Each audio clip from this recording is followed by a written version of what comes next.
York Nation, Jackson, Janet's greetings and welcome to your Daily Dose of Donkey with Ginger. It's your boy, the Viking Donkey, bringing you some nonsensical Steelers talk. It's the off season. I'm going to be running it solo today, and it's the week of NFL schedule release finally happening. We know when we play, who we were going to play. So, fun stuff going all around. We'll make this one a nice, short, sweet episode for everybody. Hope everybody's doing good. Give you a little input to how I feel the season's going to break down early going.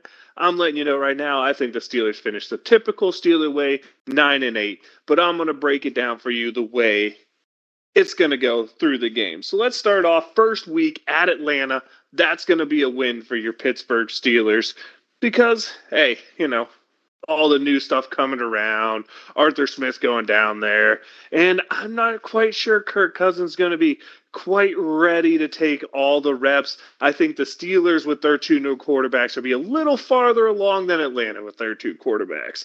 Now we get to week 2, Denver. I think this game's going to be a loss for the Steelers. The Russ Wilson comeback game, I feel like Denver's going to have something to show about this, and back-to-back games on the road, you can't really fault the Steelers here. Then coming in, the Chargers. I think we lose to L.A. I don't think this start of the season is going to go very hot for the Pittsburgh Steelers. I really feel there's a lot of gelling that needs to happen, an identity that needs to get made. And I feel the Chargers just come out and steal one at home. This is going to be the at home. The Steelers always seem to have one home game, one road game that they probably shouldn't lose that they do. To me, I feel that is this one. After that, we got the Colts. Let's just go ahead and make it 3 in a row for the Pittsburgh Steelers in the loss column. I think the Colts on the road, they really fire on all cylinders. The things they do well are things the Steelers struggle with: running quarterbacks, good running back, ability to throw the ball over the middle. I see this one being hard for the Steelers. But then we start to right the ship. Dallas comes in. That's going to be a win for the Steelers. Go ahead and chalk that up. Then we go to Vegas. I don't think that Vegas team is really ready to compete yet. That's going to be a win. Then we go and have back-to-back home games against the Jets. Sorry, Aaron Rodgers, you're going to go ahead and lose in Pittsburgh. And then the Giants and Danny Dimes, the luck isn't any better for you either. Just like my Pacers going out today and taking it to the New York Knicks. The New York teams just have no chance against my Steelers here. Then we get a bye week. Everyone's happy. The Steelers are on the streak right now, 4 wins in a row. A Commanders team that's struggling with a rookie quarterback out there. And wouldn't you know, the road game, absolute disaster. The Pittsburgh Steelers lose on the road to the Commanders. And now that brings us to the Steelers sitting not the greatest spot, but you can't complain about being 5-4 going into, 5-3 is what we have them at, right? 5-3. I guess that's 5-4 after the loss to Washington. Going into what is going to be an absolute brutal stretch of games here. The Steelers end no division games before week 11.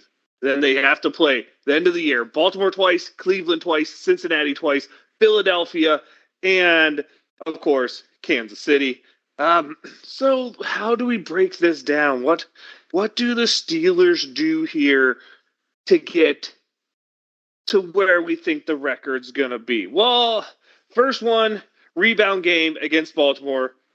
That is going to be a win. We go on the road to Cleveland. Short week after Baltimore. I think that's going to be a loss. We go to Cincinnati after that on a long week.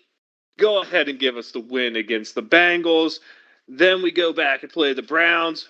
Win streak continues. We get the win there. Pittsburgh struggles going to Philly continue. We get the loss going to Philadelphia.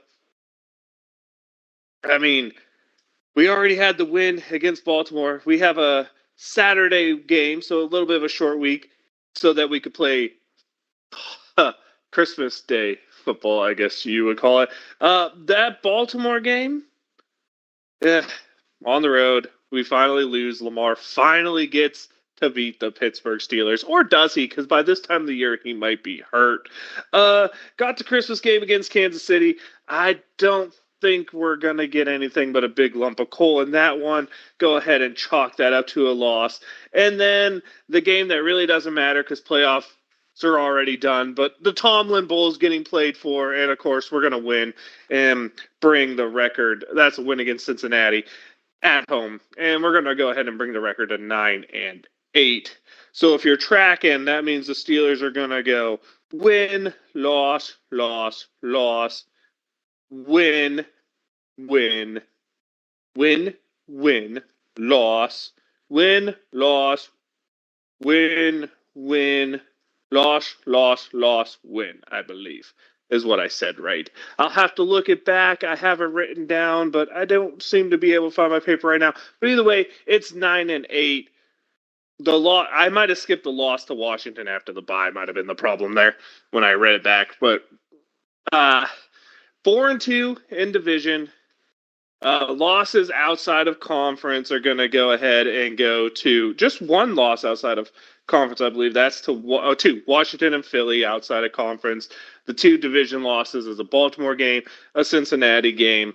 Then losses on that schedule as well to Kansas City, Denver, the Chargers, and the Colts is the way I see it going down. Let me know what you think of the Steelers' schedule. Do you think they have a brutal schedule, especially the end of it the way it goes? But then again, they're the team that, since most of the far away ones have to come into Pittsburgh, the fourth least distance traveled in the NFL this year is going to be the Steelers.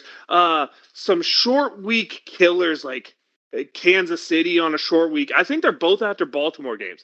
Kansas City on a short week after a Saturday game against Baltimore, and then Cleveland on a Thursday after a Baltimore game. It's like we have probably our toughest, most physical opponent, and then both times have to follow that up with a tough Thursday or Wednesday game, depending on the time frame there.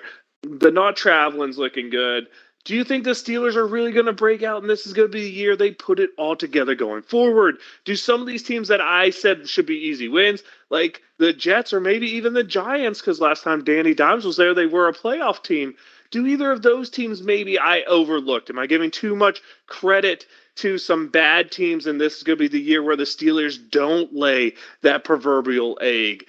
But to me, this again feels like a set up to have a mediocre schedule and pray that some teams underperform like Cincinnati did last year and eke your way into the playoffs because these teams who should have performed better, Jacksonville, kind of dropped the ball and laid an egg. Let me know what you think in the comments. It's time for me to give a shout out. My shout out is going to be on the baseball side of things again. Paul Skeen striking out 7 of the first 7 batters in his second start against the Chicago Cubs on a way to 6 no-hit innings in his second major league start. Very impressive stuff. 11 strikeouts out there. Only 1 walk, and it was, because you can't challenge balls or strikes yet. It was a questionable one, to say the least. But my shout-out's going to go there. And I'm going to let you know I'm the Viking Donkey. That's Viking_Donkey on Twitch and Twitter. Your Daily Dose of Donkey with Ginger is the YouTube channel where you get all this fun content. Since Laskers is going to be in studio, I guess we could call it here, I can guarantee you he'll be here next week to share some thoughts of the off-season date. We haven't really got anything from Laskers recently. Hopefully Gingy will be back in tow. I don't know. Just leave us a like, comment, follow. Tell us what you'd like to hear out there. The Daily Dose of Donkey with Ginger is where you will find all of this, as I said before. And Donk Nation, Steeler Nation, we know who we're playing. We know when we're playing them. For the most part, we know who we're playing them with. It's that time to, get a little hyped. But if you want to get big hyped, UFL playoff, I guess, is coming up. Watch yourself some playoff football. Have a great time doing it. And wave them if you got them. Here we go, Steelers.